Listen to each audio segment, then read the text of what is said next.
Малина, шапка Манамаха деген сорт августтун башынан уже быша баштайт. Бирок жаштыгына карабай, уже түшүмдү бере баштады. Түшүмү Альбион деген сорт. Уже азыр терилип аткан вакыт. Жазгысында, күзгүсүндө болот эмкеси бар. 5 жылдык гарантиясы менен экен. Алаканга мына экөөнү салганда толук кеткен да. 30 градустан өтсө, анда уже бир аз түйшүгү бар. 4000 көчөт кетти. 300 грамм алабыз деп атабыз ар бир көчөттөн. Ооба. Мунун баасы канча болот азыр экспортко кылып аткандай? Витамин дегенде кальций, калий, фосфор, цинк, мону кечинде эле терилген болчу. Клери, Альбион көчөттөр сатылат. Мондай кулпунайды көрүңүздөр. Өзү 1 мүнөттө чачып турат. Сентябрга чейин тигилип калса, эмки жылга жазга жакшы түшүм алат. Клеринин бир көчөт канча сом? Бул тамыры чыгып калды дегенде. Бул жетилди бул. Тиге турган болду. Аяз Малина, шапка Манамаха деген сорт. Бирок аябай түшүмдүүлүгү аябай жакшы экен. Мону карасаң, жазга түшүмдү бери бүттү. Уже мына күзгү түшүмүнү уже аябай азыр гүлдөп, королоп аткан убакыт болуп атат. Манаса качан берет муну? Кайсы маалда? Августтун башынан уже быша баштайт. Чалышалы, э? Ооба. Чалышалы. Азыр Кулпунай боюнча дыйкандарга көрсөтөлү. Мынакей, мында бир общий көрсөтүп койсоңуз, караңыздарчы, урматтуу көрүүчүлөр. Момда байлап аткан кез экен, эми буну азыр эмки чыгарышта да силерге даярдап берели материал кылып. Саламатсыңарбы, урматтуу мекендештер? Өткөн чыгарылышта биз сиздерге ежевика боюнча мына кубанова менен силерге маалымат бергенбиз. Суроолоруңар болсо комментарийге жазгыла. Дагы ежевика боюнча деле тартып беребиз, э? Урматтуу тартабыз. Биз баягы айтып бере турган нерсени айтып бердик. Балким дагы бир нерселер калып калды, силерге кызыктуу суроолор калып калса жаза бериңиздер. Биз дагы ушул жерге келип силерге тартабыз. Азыр болсо биз ушул эле жерде, ар жакта ежевика, бер жагында кичине малина бар экен. Биякта Кулпунай. Көрүп атсаңыздар керек, мындай майда болуп, кызыл-кызыл болуп турат. Анан ирети менен аябай сонун отурулуп тур, аябай подход, аябай жумуш. Мындай кылдаттык менен иштеп десеңер да көрүнүп турат, аябай мындай жаныңарды берип, кубанага душасын берип, биякта иштеп атканы билинип турат кадимкидей. Көзгө эле көрүнүп атат, анан результат да көрүнүп атат. Эми азыр силерге биринчи алгачкы суроом бар. Могу жерде эмне сорт, анан качан баштанар ушуну отургузуп?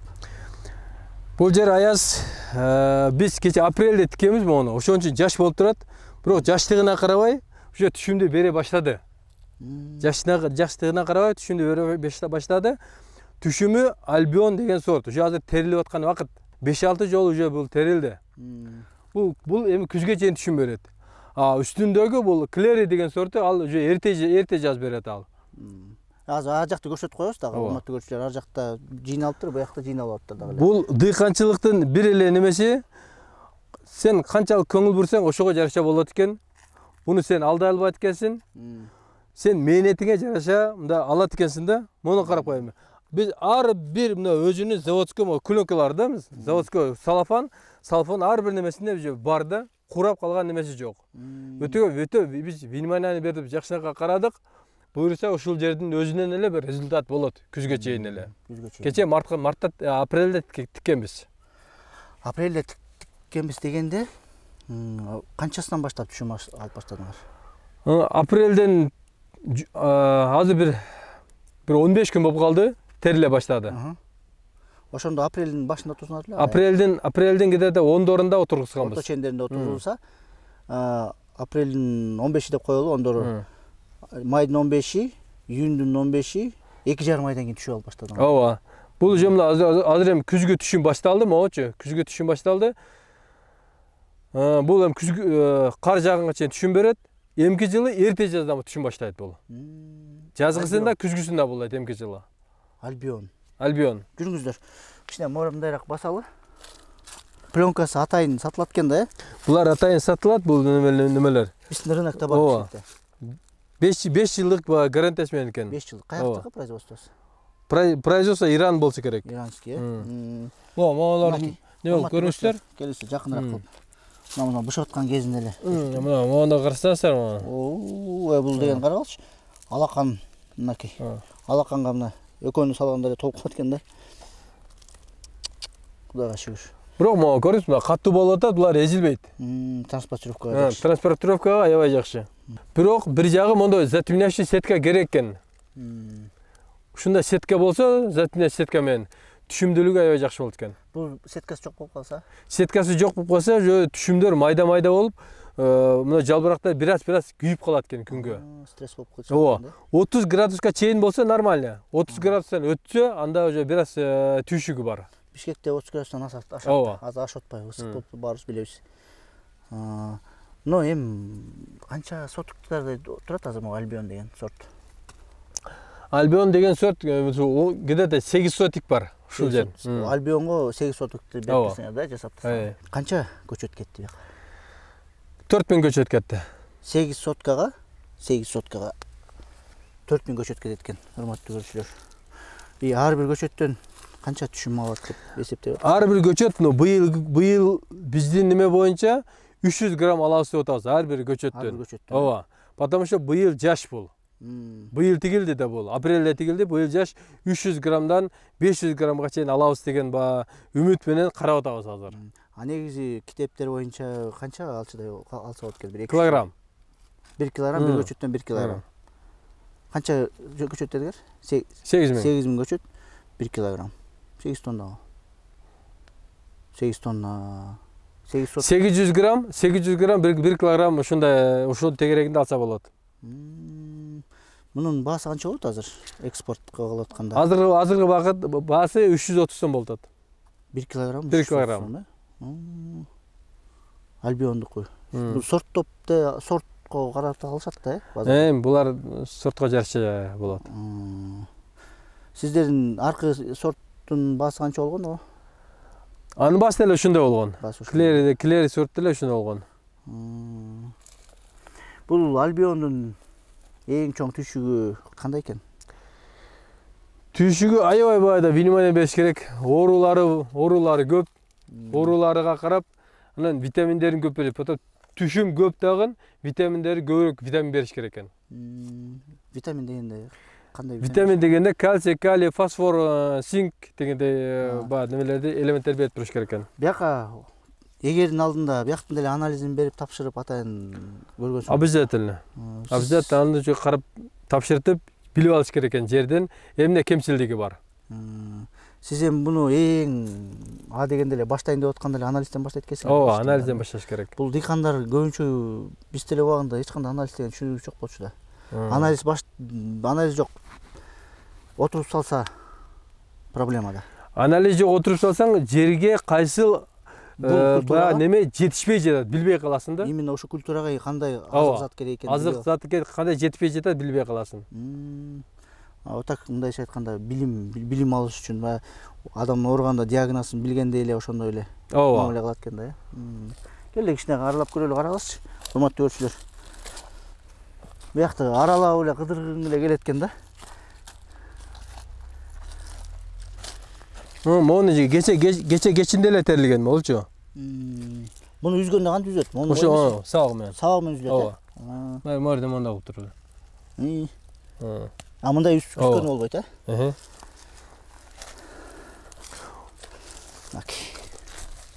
Ва.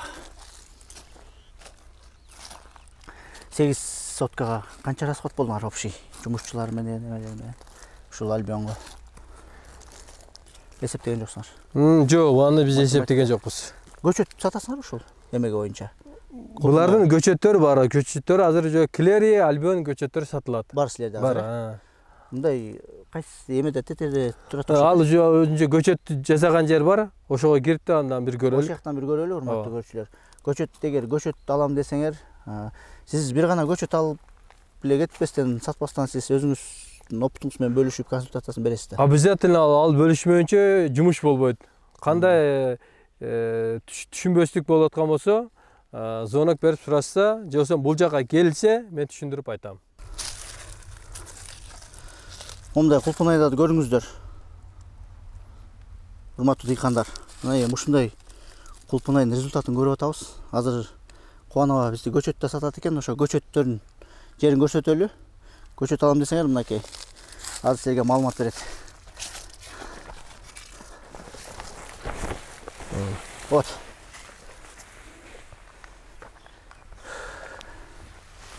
Бияк ным экен го, Олар чыгып турабы? Булар уже саат сайын өзү 1 мүнөттө чачып турат. 1 мүнөттөн чачып турабы? Мындай Сааты келгенде 1 мүнөт чачат, токтойт. Пыл болуп полный чачып чыгат. равномерный кылып. Була таймер койгонбуз. Чачып турат ал. Могу жерде башка сорттор окшойт, Сорттору башка. Айтып бербейсизби? Муну бияктан баштап. Тигилер клери сорттору, моолор полный клери сорттору, алар уже даяр, уже тиге турган убакыт болду. Уже сентябрга чейин тигилип калса, эмки жылга жазга жакшы түшүм алат. Эгер андан кечигип тиге турган болсо, түшүмү бир аз азыраак болуп калат. Сентябрга чейин тиксе, уже азыр тигилип баштады. Ошол көчөттөр азагы даяр. Булар ошондо сентябрга чейин тигип туруп, жанагындай пленка менен жаап туруп. Тигип турган кышы менен сакталып чыга булар. Ал уже кышы менен агроволокто менен жаап койсо жакшы болот. Жаап койсо. Жаппаса дагы тура берет, эч нерсе болбойт. Бирок жаап койсо, эмки жыл эртерээк чыгат дагы. Уже майга чейин эле уже бышы бүтөт да алчы. Агроволокно менен жаап койсо эртерээк түшүм алат. Ооба. Бул жактары же Альбион деген сорттору. Мынакей мол. Мол сорттор. Булар же көчөттөр бир жуманын ичинде даяр болот.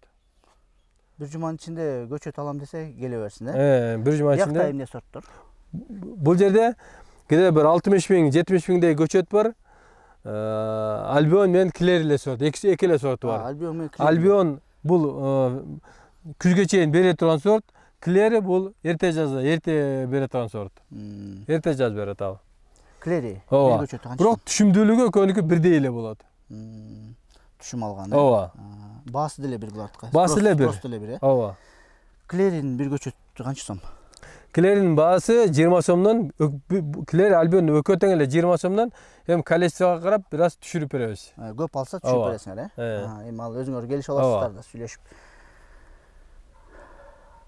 Бир 10 сотук жерим бар десе канча көчөт алыш керек ошондо? 10 сотук жерге 5000 штук көчөт кетет. 5000 штук көчөт алат да. Бул көчөттөр бүт баары дарыланган, өзүнүн полный витаминдерин алган. Кандай дары керек болсо биз дарылап анын неме караганбыз булардычы. Булар эми көчөт өстүргөндүн бир өзүнүн технологиялары бар да. Ар бир өзүнүн технологиясы бар. Атайын бир жетилип калгандан кийин сатасыңар да. Жетилип, муну жерге берип коюп, дыйкан спокойно жүрө берсе болот. Мен бир көрсөтө кетейин. Мына караңыз. Могун уже түптөрүдөн жана тамырлар уже чыгып калды. Көрүңүзбү? Бул тамыр чыгып калды дегенде, уже бул уже жетилди бул. Уже тиге турган болду. Булардыкын кана? Ар бирине карап көрөлү. Мына уже бияка жалмашып калыптыр. Мына тамырларына караңыз. Уже жерге бериш керек деген. Жерге бериш керек уже. Азыр уже нормально тиге турган убакыт болду азыр. Азыр тиге бериш керек. Кечиктирбей тиге канча азыр тиксе, ошончолук эмки жыл түшүм бериши жакшы болот. Катталуучуларыбыз комментарийге көп жазышат. Телефон жазып койгула, дарегин жазып койгула деп. Биз негизи описанияга жазып коебуз. Эмнегедир ушул көп көрбөй калышат да элдерчи. Анан комментарийден сурат, телефон номерин жазып койгула. Урматтуу көрүүчүлөр, урматтуу мөмө сүйүүчүлөр, мына көчөт алам десеңер, консультация алам десеңер, биз силерге азыр ушу экрандын астына могу жерге чоң кылып телефон номерин бересиз да. Телефон. WhatsApp номерлерди беребиз. Жазып коебуз. Анан описанияны да окуп коюңуз. Описанияда да биз сөзсүз түрдө жазабыз. Анан бияктын дареги айтып койсоңуз дарегин. Бияктын дареги Каражыгач айылы. Совхоз Алатоо. Мурун совхоз Алатоо. Совхоз Алатоо, Каражыгач айылы. Бишкектен канча километр? Бишкектен где-то 20 километр примерно. Примерно 20 километр. Көкжардан бул жагы 8 километр. Бул жагы Көкжар дегенде могу Алматинка көчө менен келатып жана Алматинкадан бияга бурулган тиги заправканын жанында, мечиттин жанынан бияга 8 километр. Ошол жака чейин жүрөт экенсиңер. Ооба. Бияка келсеңер деле болот, чалсаңар да болот. 24 саат бул жер ачык болот. Келсеңиздер колубуздан келишинче кызмат кылабыз. Консультация беребиз. Анын үстүнө бул Кубанабыздын көп жылдан бери опыту бар экен. 5 жылдан ашык убакытта бүт ушу мөмө менен иштеп келатыптыр. Ошондуктан опыттар менен бөлүшөт силер менен. Клубниге караганын жолу башка болот. Эжебикке караганын жолу башка. Малинанын жолу башка, үчөө башка, мында караган жолу башка болот. Ооба, мал культура өзүнчө подход сурайт да. Хорошо, мейли урматтуу көрүүчүлөр. Эмки чыгарылыштарда Кудай буйрса Кубанова менен силерге малина боюнча маалымат беребиз. Малинанын түрлүү сортторун да өстүрүп атыптыр. Бүгүн ошо Кулпунай менен жыйынтык чыгаралы. Азыр бир дрон менен учуруп, силерге да үстүнөн бир. Ассаламу алейкум, аман болуңуздар, туугандар.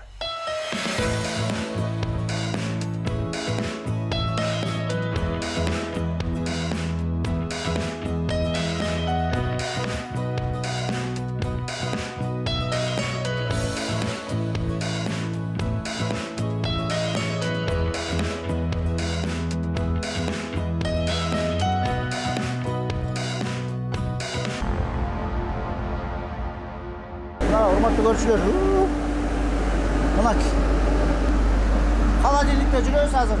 Биягында малина, биягында Кулпунай, биякта ежевика. Бул эми даяр продукциялар кетет да эми, чет мамлекетке. Экспортко.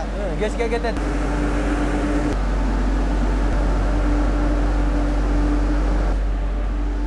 Экспорт менен кандай болуп атат иштер? Бизден чыккан продукция только экспорт болуп атат. Башка мамлекеттер менен дагы экспорт кылганы, жол ачканы уже аракеттин үстүндө азыр. Алар келгенде проблемасы жок, кете берет. Жок, бул холодильниктер курулган эмес, булар заводской холодильниктер.